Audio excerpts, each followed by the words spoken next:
apart from it being just unsightly and a bit distressing to see so much plastic in the water, it's also a real hazard to the well-being of this engine, because as happened a few days ago, there's that much plastic floating freely in the water column that the little old water pump that sucks up seawater and pumps it around and cools the engine overheated, because we gather something like a piece of chip packet or something got sucked up onto the bottom of the hull, and that created a cavitation, and the little rubber impeller overheated very quickly and we nearly cooked the engine.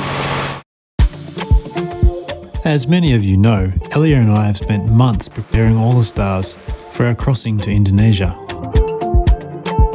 Here we are, Indonesia!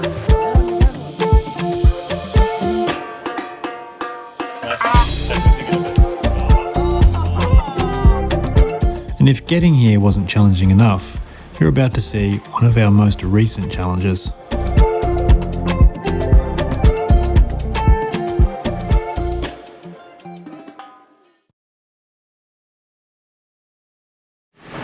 You know, we're motoring along today in really hot tropical weather. It's like 32 degrees out there and cooking, and the engine started to sound a bit differently, just the engine note and the exhaust, and I had a quick look over the back and we'd lost water.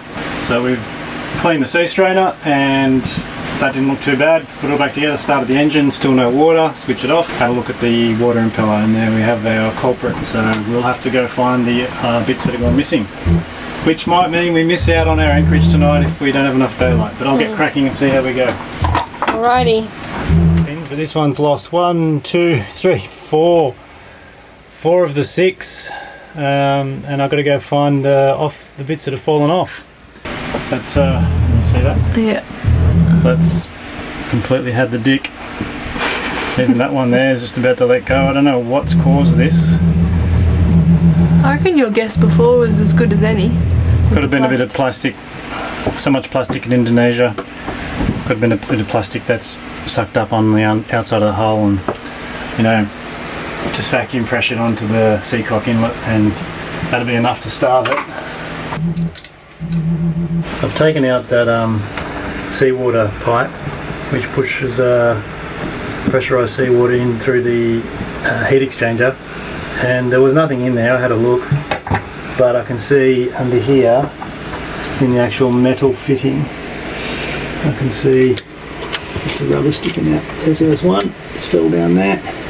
Now I can't be sure, there's not another one up in there, so what we're going to have to do is unbolt that. There's 2 nuts, take that fitting off, because after that we've got the heat exchanger tube, and there's like, it's made out of copper and it's got lots of little thin capillaries, a bit like a radiator on a car. Okay. And if there's anything pressing against there, that's where it'll be, that thing there. So I've got to take those 2 nuts off to take this plate off, this cover plate, because in that little elbow will be some more bits of rubber. Right. Blocking the water flow. Ow. See, on one end there's a bit of rubber fin, and on the other end there's at least 2, and that's quite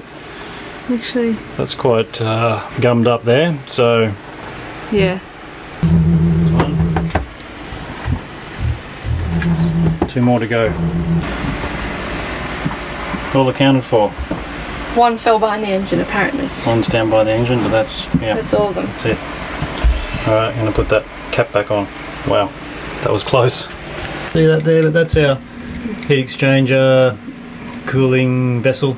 That's sort of like the radiator. All the seawater goes through those capillaries and it comes in contact with the engine coolant, which is being pumped by a separate pump, and I can just inspect this for build up and corrosion, which is good. It's not looking too bad since I last cleaned it a couple of years ago. So it's good having a freshwater flush system, because when you leave the boat for lengthy periods it doesn't corrode. Here we have our beautiful genuine Soleil replacement impeller, which I have 3 spares at the start of the trip. It's interesting that there's words printed on there. Yeah, there's words printed on this one too. It's a Spanish company. We'll line up that pin with the slot, and I think it spins that way obviously because it's sucking. So what I do is I just sort of bend them back, twist it as you go in, so they're all going the right way, and then as you get to that slot, got it? Yeah, there we go. Pushes that in there, and then as the engine turns over they'll do their thing. Good. Alright, so let's put that cap back on and then we'll fill this up with water. This new impeller could burn out within 30 seconds to a minute if it's dry, because the rubber just heats up. So I want to try and avoid that any airlock there, so by pouring water into that tube from the other end, backfilling it up and making sure we don't lose any water here.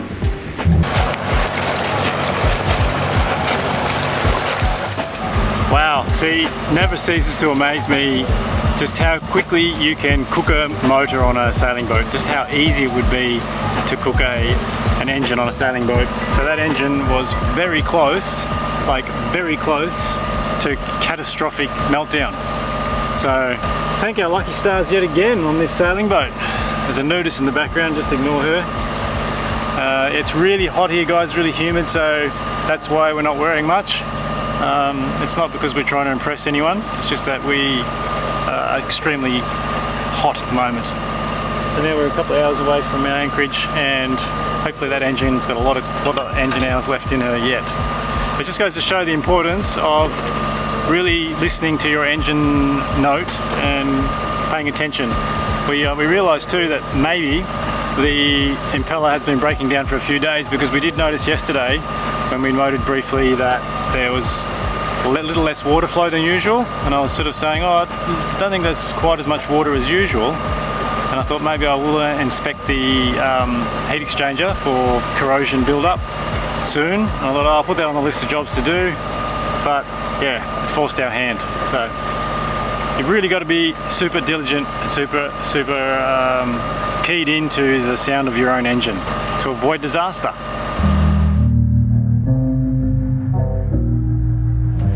I may have accidentally filmed that you were nude, I don't care. so you have to edit that bit. Thanks for watching, and we're wishing you a happy new year. Oh, there's one bit.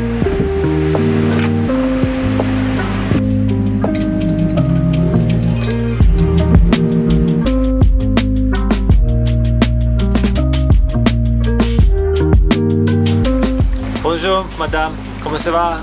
Ça va bien? Beaucoup de bananes, crêpes butter, beaucoup de pisangora. Ah, there we are. Tasty. Good.